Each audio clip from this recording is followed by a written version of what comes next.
wanted a single-story house. The geometry and generous surface area of the land made it possible to meet this need. The house project is the result of a logical organization chart in response to a given program. It was a matter of distinguishing three distinct parts: a living space, a children's bedroom area, and a parental area.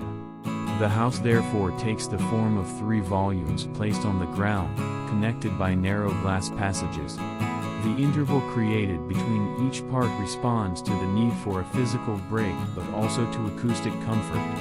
In a central position, the living space allows separation between the parental zone and that of the children. In this composition, all the main pieces benefit from the same and better orientation. All three volumes benefit from a framing effect on the landscape, generated by the terraces. Reference: ALB. Location: Montferrier, France. Year: 2022. Category: House. Status: Delivered. Area: 30 square meters. Photographs: Zoe Chauderge.